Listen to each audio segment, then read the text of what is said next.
Okay, so here's the saw in place in my workshop. If we could just start off with a few of the basics, I suppose.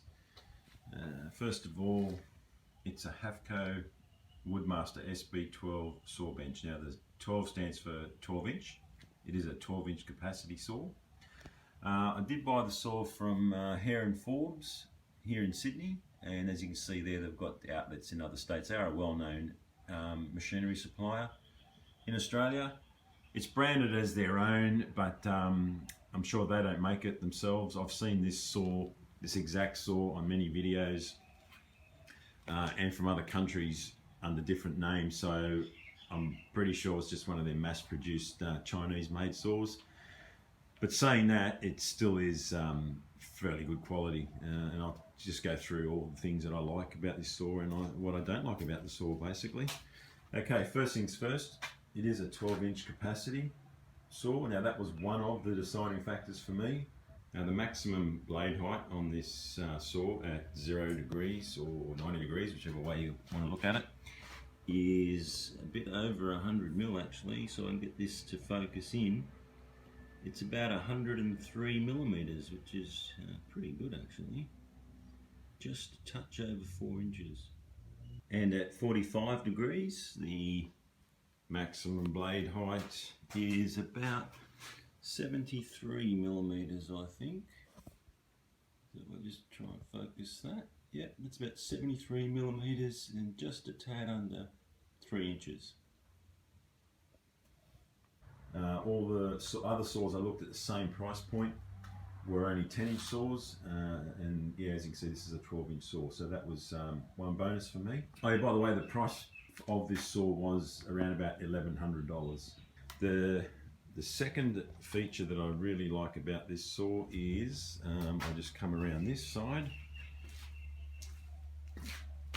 is the fact that the fence, probably a bit dark there, the fence actually locks at both ends. Now that was really important to me.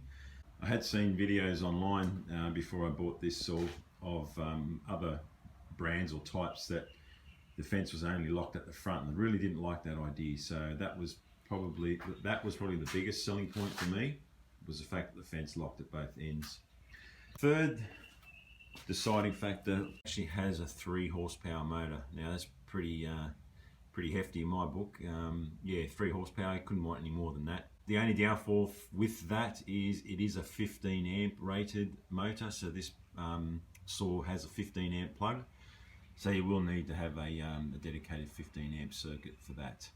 At first, when I bought the saw, I was in two minds about the deck not being solid all the way across. It's, as you can see, it's got these grill sections on either end, but to be honest, I'm pretty happy with those now. They've actually come in very handy over time, because I've been able to get clamps onto things that needed to be clamped around this area of the table, and having those holes in there is so handy for putting in clamps and clamping things down. So yeah, now that I've had the saw, I'm actually glad I've got those grill sections on the end. Yeah, just down here on the left hand side, it has a on-off switch. It's what they call a magnetic on-off switch, and it's just got that bump switch on the front, which works pretty good. The front rail, or the runner for the fence, is quite hefty. It's a fairly large, got a fairly large cross section there, so yeah, that's really good, very sturdy. The only issue, well, it's not really an issue, but just because of the shape of that rail, this track here tends to fill up with sawdust. But like I said, it's not really an issue. It's easily brushed out, and I've never had a problem where it's impeded with the alignment of the fence or even the fence locking down. So yeah, so like I said, it's not really a problem. The assembly of the saw was very straightforward, wasn't difficult at all, and you can check out the link there of the assembly video that I did. Straight out of the box, the saw didn't need any adjustment at all. To the best that I can measure the saw, the T-tracks and the blade were perfectly aligned straight out of the box. So I was pretty happy with that. Didn't have to do anything with that. The maximum capacity I can get across the deck of the saw is 570 millimeters.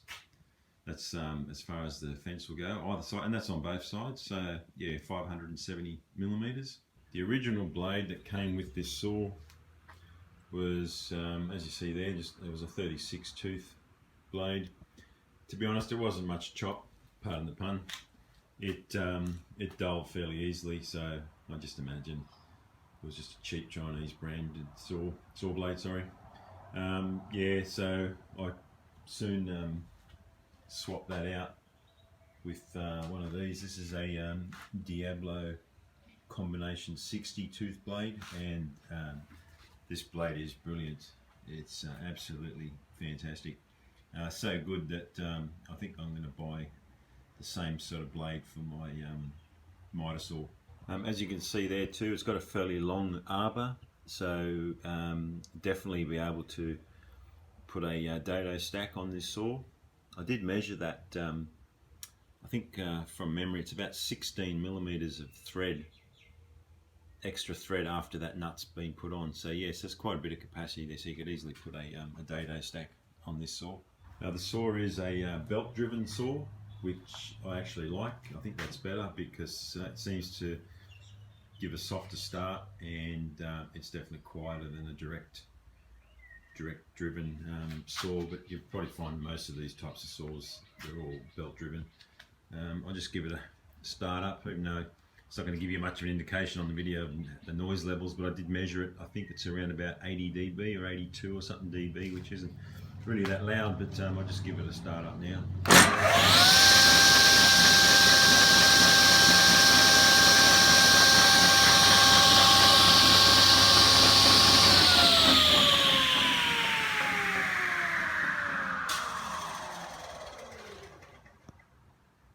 I suppose now's a good time to start going through the things I don't like about the saw. Although I will say up front, none of these things are enough, would be enough to make me not buy the saw. Like I said, I am very happy that I did. First things first, it did come with a guard, a splitter, not a riving knife, a splitter, and anti-kickback blades. Now they were a single component, and to be honest, not very user-friendly in my book anyway. I much prefer to use the saw without a guard. I'm not endorsing anybody to remove any safety features from their machines. It's just what you're comfortable with and what you're confident in doing. I definitely prefer to use the saw without a guard. For me, it gets in the way more than it doesn't. What I'll do is I'll just give you a quick look at how the saw looks with the guard and the splitter in place. This is the saw now with the original guard, splitter and anti-kickback knives set up, all in place. I did do that off camera because, to be quite honest, that is one of the most frustrating things to do, is to get that back on the machine. So if you ever had to take it off for any reason, which there are a number of reasons why you'd want to take it off, if you're trying to get it back on, it is incredibly frustrating and difficult to do. You would have just heard me swearing. So yeah, so that's as it would look originally. The guard and the splitter and the kickback knives are all one component. Originally they come just with a pin and press washers here. I undid that and put a nut and bolt to make it easier to pull it apart. But yeah, look, I don't use it at all now. Once it came off, it stayed off.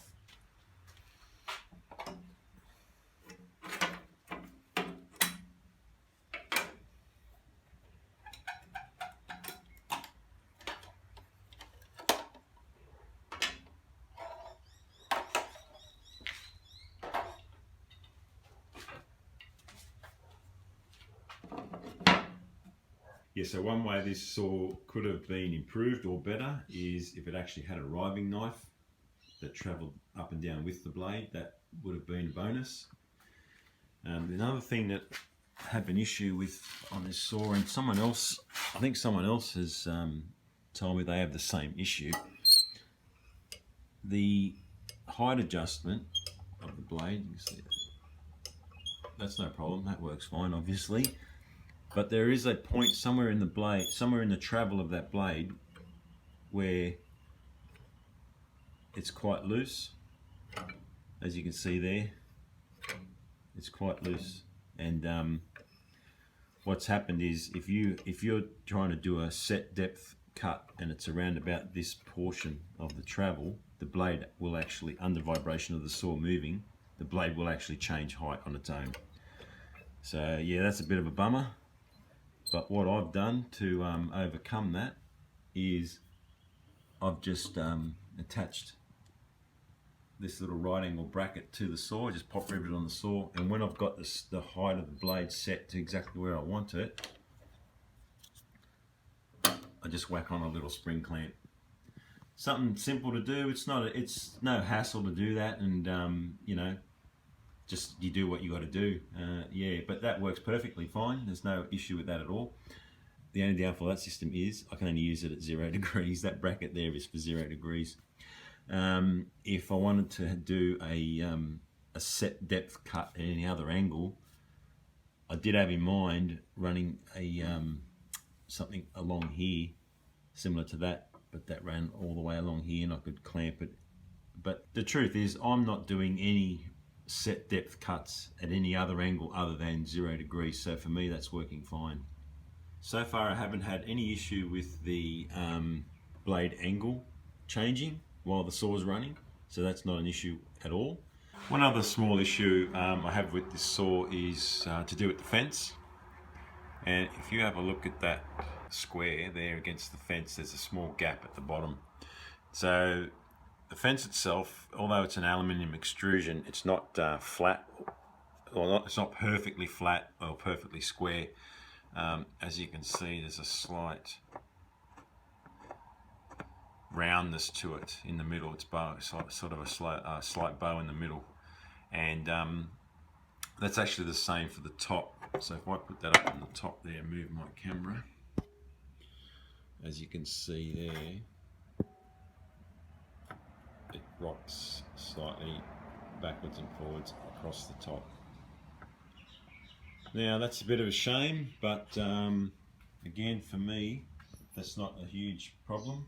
It's just normal practice for me to always set my fence with a steel rule. I never use the rule built into the table, and I suppose that just comes from the fact that I used a homemade table saw for so many years before buying this one that yeah, it was just a normal thing for me to do, was to always measure the fence to the blade using the steel rule, and I much prefer this method anyway.